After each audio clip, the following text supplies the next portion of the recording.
Olá, eu sou Gerson Deliano e está começando mais um Papo com Baco.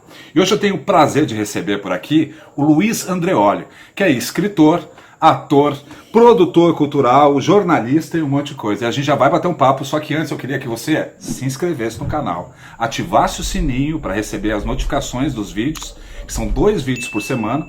Papo com Baco, a gente posta sempre na quinta-feira, e quem fez o Papo com Baco já aparece na terça, fazendo um monodrama texto. Então não se esqueça de fazer tudo isso e também comentar, que a gente quer saber o que você está achando do programa, para dar sugestões e outras coisas. Agora roda a vinhetinha e tem um papo e uma bebidinha gostosa por aqui, certo? A gente já volta. Aê! Noites de verão em Curitiba. Com belas companhias. Obrigado, Luiz. Obrigado. Obrigado por ter vindo aqui, querido. Há muito tempo que a gente se conhece, desde lá de... Eu estava lembrando, antes de você vir aqui, que a gente se conheceu em 2000. 2000, século passado. Século passado. Uhum. Foi 2000 e a gente estava fazendo um curso na Federal, que era um curso de formação de ator. O primeiro curso que teve, né? Isso. Com a direção do Hugo Mengarelli. E foi ali que a gente se conheceu. Daí eu chamei o Luiz, porque o Luiz, depois dessa carreira de ator, você partiu para uma outra direção como escritor, né? Isso. Conta como é que foi essa transição aí, por que ela aconteceu. Também você dirigiu um filme, né? Olha, acho que primeiro é legal falar do curso de formação de atores do Hugo Mengarelli, Tá. né, onde ele se conheceu, porque aquilo foi muito legal, né? Foi muito legal. A gente via a qualidade dos professores, Fernando Bini, Só gente boa. Chico Nogueira, o próprio Hugo Mengarelli, Nossa, tinha o... que eu tenho até uns livros dele aqui. Paulo Venturelli. Venturelli. Maravilhosas as aulas do Venturelli. Aí tinha o Perré dando aula de metodologia, de teatro de animação, né? Então foram 2 anos para mim muito intensos, e quando eu estava terminando aquele curso, não cheguei a terminar, faltaram 2 meses ali, eu estava me formando em jornalismo, aí fiquei naquela teatro, jornalismo. Aí você chamou eu e o Paulo Silvestre para um filme teu de conclusão de curso da PUC, não é? Até derrubei meu óculos aqui. Dá nada, mas não foi isso? Foi? Foi. A Deusa dos Orixás. Isso. O nome era para ser a deusa, porque foi gravado na Universidade Católica e na época tinha alguns receios, né, de lidar com temas afro-orixás. Isso. Aí teve uma negociação lá para, não, então vamos chamar de a deusa, mas a mitologia toda era uma mitologia de Umbanda, né, de Candomblé, né, Oxóssi, Xangô, Yansan, né. Tinha o Fiane também. Tinha o Fiane, né, que fazia Xangô, né. E daí teve que manter esse filme assim, meio na marginalidade dentro da universidade, porque os irmãos não podiam saber na época. Assim. Era feito com película naquela época? A gente fez com película, né? 16mm. Né? Maravilha. E daí fizemos, daí no final eu lembro que eu coloquei o nome A Deusa dos Orixás, né? Ao contrário do que tinha sido pedido. Você tem o filme ainda? Tem o filme em VHS. Ah. Essa coisa do escritor é interessante, assim, o escritor ele tem que sustentar a sua história, sabe? Então, por várias vezes, eu já escrevi 5 livros, pode falar um pouquinho depois disso aí. Tá. Em alguns momentos, assim, a gente é questionado se você realmente quer contar essa história. Tá. E o escritor tem que bancar, né? Tem que bancar, custe o preço que custar, né? Eu acho que eu tentei fazer isso aí. Tá. E você começou com qual? A gente vai botar aqui a imagem do livro. O primeiro livro foi O Circo e a Cidade. Circo e a Cidade. Que conta a história da família Queirolo, né? Uma família circense importantíssima, das famílias mais importantes de circo do Brasil, que estão aí na ativa até hoje. Né, e que eles foram muito importantes para o começo da televisão no Paraná, para o teatro, para o circo, evidentemente, né, e eu escrevi a biografia deles. Tá, e foi a partir desse livro que você fez a dramaturgia para o espetáculo A Filha do Palhaço, ou não tem nada a ver? Tem tudo a ver. Família Queirolo, uma das principais famílias circenses do mundo na época, estamos falando de década de 10, década de 20 do século passado. Por que essa família se estabeleceu em Curitiba? Que era uma cidade pequena, provinciana, era conhecida como caveira de burro, que enterrava os circos. Por que essa família veio parar aqui? Não tinha lógica. E eu fui perseguindo uma resposta para essa pergunta. E quando eu entendi que a família se estabeleceu aqui porque a filha do Otelo Queirolo se casou com um bandido de Curitiba, tudo fez sentido para mim. Falar, pô, então o que trouxe a família Queirolo para cá... Bandido mesmo. O que trouxe a família para cá foi a preocupação de um pai que não queria ficar longe da sua filha, que se apaixonou por um gangster de Curitiba, né? E aí um dos capítulos do livro, O Circo e a Cidade, é O Casamento da Filha do Palhaço. E eu sempre achei esse nome muito legal. E eu estou falando de 2006, 2007, 12, 13 anos já. Eu falei, poxa, um dia esse capítulo vai virar alguma coisa. Tá.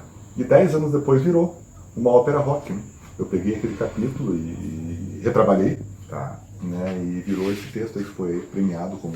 Premiado com Gralha de melhor espetáculo. Foi o melhor espetáculo, melhor ator coadjuvante. Melhor direção que ganhou. Melhor direção da Laura Haddad. Justíssimo. Daí então teve esse primeiro livro e os seguintes, que a gente deu um pulo para falar de agora. Mas... Cara, então vamos voltar. Circo e a Cidade. Circo e a Cidade. O segundo livro foi A Menina do Circo, o Infanto Juvenil.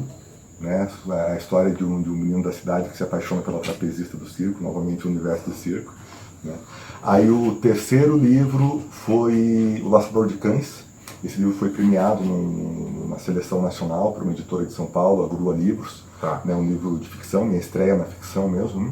Com contos bem agrestes, duros, né? Muito assim pegando a minha experiência como repórter, do que eu vi como repórter, e muito das sobras assim das reportagens, o que não entrava na reportagem acabou entrando nesse texto, assim, muito. Eu fui 10 anos repórter de rua, né? Sim, mas você trabalhou em vários canais importantes, você trabalhou, pode falar? Record. Record, o que mais? Mais na Record. Você chegou a ficar um tempo na RPC aqui ou não? Não chegou? Tá. Mas foi âncora de jornal. Sim. Né? Mas eu fui repórter de rua, né? Âncora de jornal ainda é muito glamour para o que eu fazia. Não tinha nada de glamour, não. Eu andava com sapato sujo, ia em favela, em delegacia. Minha vida de repórter não teve nada de...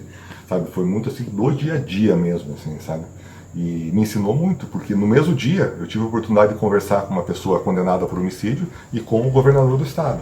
Então isso, assim, enquanto traquejo de conhecer gente, situações... Né? Eu ando aqui por Curitiba hoje, dificilmente tem um bairro, uma região, uma localidade que eu não conheço. Você colheu muitas histórias nessa época, imagino eu. Colhi muitas histórias. Para mim, a vida de repórter me foi muito, muito boa. Sabe? Por estar assim, em contato com gente que eu não teria contato em outra situação. Nenhuma profissão me daria essa experiência que eu tive como repórter. E volte e meia isso aí brota, né? Escrevendo agora, né? Não mais como repórter. É uma trajetória parecida com a do Nelson Rodrigues, né? Mas ele é gênio, né? Eu sou trabalhador. Saíram do mesmo lugar, do mesmo universo, das histórias Sim. Né? Humanas mesmo, né? Mas assim, eu sempre coloco essa dimensão, assim, tem os gênios da Auto-Trevisan, que eu estudei muito até para escrever o meu quarto livro, O Silêncio do Vampiro. Tá. Né? Da Auto-Trevisan é gênio, né? Eu sou trabalhador. Então, para eu escrever um texto de meia lauda, eu tenho que suar demais, eu tenho que ler demais, eu escrevo, eu falo isso nas oficinas que eu dou de literatura, né? Escreve, deixa na gaveta, decanta, pega de volta, desescreve. Tem uma historinha que eu gosto muito, que me foi contada por uma jornalista colega minha. Perguntou para um pescador que fazia peixes entalhados na madeira. Como é que você faz esse peixe tão bonito entalhado na madeira? Ele falou, é simples. Eu pego um toco de madeira e tudo que não é peixe eu jogo fora. Né? Que maravilha. Com literatura é a mesma coisa. Você vai escrever até a pulsão. Você joga, sem filtro. Né? Só que em algum momento tem que parar. Mas você tem que ter, como escritor, a capacidade de enxergar o peixe. Né? Que nem todos têm. Tem. Então aqui, Crônicas do Varal da Casa ao Lado. Tá, esse é o novo. Esse é o novo, né? Tá. Crônicas do Varal da Casa ao Lado. Foi lançado ano passado. Isso, 2019. Eu fiquei um ano e meio trabalhando num projeto na emissora de TV onde eu atuava, que não tinha espaço dentro da emissora para trabalhar. As imagens aqui enquanto você vai. Aí me deram uma casa para eu montar uma equipe, que era uma casa de madeira no Pilarzinho. Imagina, um projeto de tecnologia e tal, que foi ser sediado dentro de uma casa de madeira. E era o lugar que tinha que trabalhar. Tá bom, montamos lá e fiquei lá quase 2 anos trabalhando. Só que da minha mesa de trabalho tinha um varal da vizinha. E eu fiquei vendo aquele cotidiano dela por quase 2 anos. E quase todos os dias eu tirei uma foto. Eu tirei fotos desse varal quase todos os dias. Eu tenho assim 300, 400 Nossas fotos que no livro são as tuas. São as minhas fotos. Tá. E em cima dessa inspiração e vivência, olhando um cotidiano prosaico, né? De casa de madeira no bairro Pilarzinho, embaixo de uma torre de televisão, aí eu escrevi isso aí. Alguém que não seja escritor, talvez não dê bola com o varal, né? Ou talvez até ache interessante, tal, mas o escritor, eu olhei aqui e falei, não, aqui tem história, aqui tem peixe. Entendi. E daí esse foi o mais recente. Esse é o mais novo. Isso. E como é que o pessoal faz para adquirir esse livro e os teus outros? Prosanova.com.br. Tá. É a minha empresa, né? A minha produtora cultural. A gente vai deixar o link na descrição ali. Prosanova.com.br. Tem a versão digital que é gratuita, porque é um projeto de lei de incentivo, foi distribuído aí largamente em escolas, foi trabalhado em... A gente pode distribuir aqui para os convidados também? Pode distribuir para os convidados. Beleza, maravilha. Tem a versão digital que é na fachola, Tá. né? E o audiolivro também. Quem quer escutar no carro, no celular... Tem o audiolivro dele. Audiolivro. E o audiolivro a gente acessa no site também, tá lá? Mas- E é gratuito? Maravilha. É. Tá. Então, daí a gente chegou lá na Filha do Palhaço, que foi no ano passado também, que eu acho que foi um dos últimos projetos, né? Foi no ano passado. O Casamento da Filha do Palhaço, ele, como eu já contei, ele nasce do Circo e a Cidade. O Circo e a Cidade eu escrevi muito novo, escrevi com 28, 29 anos. E eu fiz uma coisa ali, que hoje eu admito, assim, é um livro tímido. Tímido, conta uma história correta. Tá. Tinha que contar a história do Esquerolo. Mas contei de uma maneira muito tímida, muito jornalística, assim, sabe? Entendi. E a hora que eu tive a chance a convite da Laura, de escrever essa peça, essa produção, já tinha um texto pronto, inclusive. Aí Tá. quando a gente foi fazer mesmo, eu olhei aquele texto e falei, quer saber? Vou jogar fora esse texto. Só aproveitei os nomes dos personagens. E escrevi esse texto em um mês, 40 dias, mais ou menos em fevereiro do ano passado, nesse calorzão que estava, impactado pela onda direitista que surgiu no país e tal, e meio preocupado com o estudo que estava vindo. Eu escrevi um texto muito de dentro, assim, sabe? Falar, nesse aqui eu não vou ser tímido, eu vou ser bem, o máximo de ousadia que eu consigo. Tá. Né? E foi bem diferente do Circo e a Cidade do livro, assim, e ali me veio uma grande lição, assim, escritor pode tudo, só não pode ser tímido. Entendi. E não pode ter receio também de cortar coisas, né? De Não. se desapegar. Né? Nem de escrever, escreve o que vem, escreve o que sente, em algum momento você vai limpar, mas limpe pelo estético, não limpe por pudor. Sabe, o que é pelo estético, para deixar mais bem acabado, para caber na boca do ator, tem a embocadura, Sim. né? Eu estava há muito tempo sem escrever para teatro, né? E perdi um pouco E você é do tipo de dramaturgo que se incomoda quando os diretores adaptam, talvez, os teus textos, cortam coisas? Como é que é o teu processo? Olha, Porque o Dalton, por exemplo, quando vão montar ele tinha épocas que ele ia nos ensaios, né, para ver se estava tudo certo. Tinha todas as palavras. Mas o Dalton é gênio. Você é humilde. Eu sou trabalhador. Eu sou trabalhador. Não, veja, a gente fez uma reunião lá com os atores e falou, olha, como é que eles perguntaram, né? O que você pensa de projeto colaborativo e tal? Eu falei, olha, não é muito a minha, né? Eu tenho uma história para contar, a história é essa. Claro, o que for para melhorar, o que couber melhor na voz do ator, beleza. Mas a história... Mas o fato de contada. ser ator também te ajudou para escrever, para a embocadura de um ator também, não? Ajuda, assim, ajuda a perceber que às vezes você não acerta a embocadura e que precisa acertar. Agora, teve coisas que os atores colocaram ali na cena que ficaram maravilhosas, além do texto, respeitando a história a ser contada, mas frases, pequenos enxertos assim, que ficaram legais. Aí eu falei assim, gostei, ficou bom, vou falar que é meu. Se essa ideia é boa, eu roubo. Entendi. Então isso aconteceu bastante, assim, mas assim, eu gosto que a história seja minimamente respeitada, eu me preocupo muito com o texto, assim, né? Outro dia eu estava lá editando o texto de um amigo meu que nós vamos publicar pela editora agora, o nome do texto é Opa, avô em alemão, né? É uma história assim, de uma menina, do Adilson Farias, né? O nome do autor e ilustrador. É o próximo lançamento da editora Prosa Nova. E eu estava ali com a talhadeira de ponta fina, trabalhando numa frasezinha, assim, sabe? E minha esposa estava do lado ali, que está editando o livro comigo, né? E ela viu que eu estava um tempo além do que ela achava o coerente para aquela situação, né? E eu suando, não, essa palavra aqui tem que vir para cá, tem que... Escritor é isso, né? Assim, eu suo para escrever, eu canso, né? Me desgasta, né? Eu acho que gênios talvez façam isso de uma maneira mais simples, né? Mas o Dalton, por exemplo, ele leva o cuidado de um poeta para o conto. Tá. Então já vamos aí linkar com o texto que você fez aqui, que é uma carta para o Dalton, que a gente vai ver na terça-feira.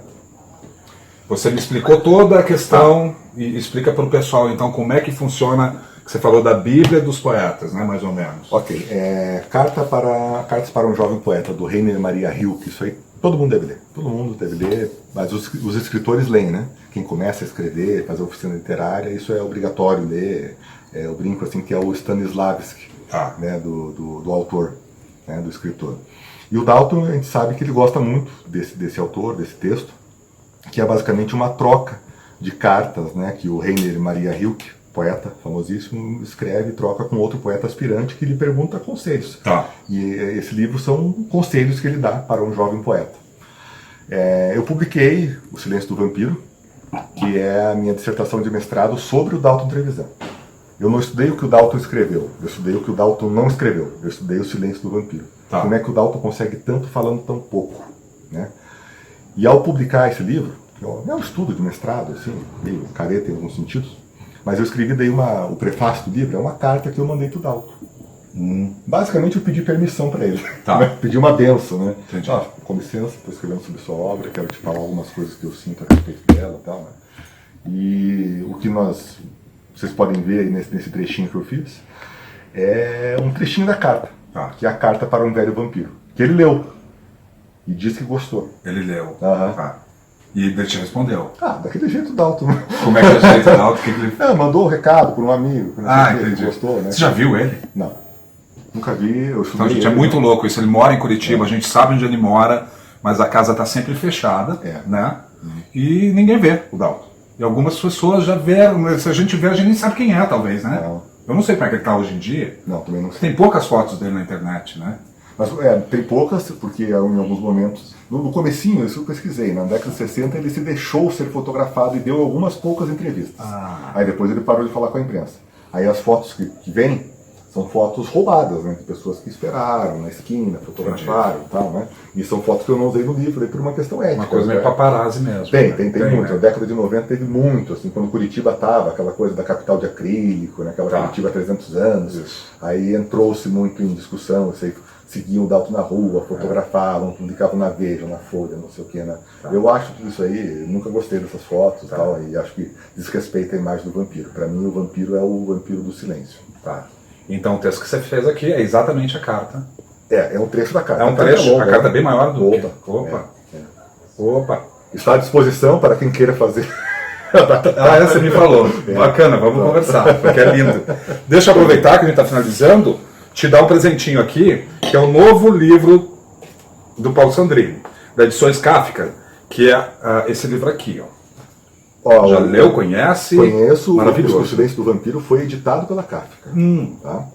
E a Kafka é um dos patrocinadores do programa, quer dizer, nos ajudam aqui bastante, como Artes Beer, que é um delivery de bebidas e congelados que funciona até as 2 horas da manhã, e você pode pedir pelo iFood 430, que é esse espaço aqui onde a gente grava, que você conheceu, é um espaço que a gente loca para eventos, para o que quiser, para workshop, para aulas, o que quiser.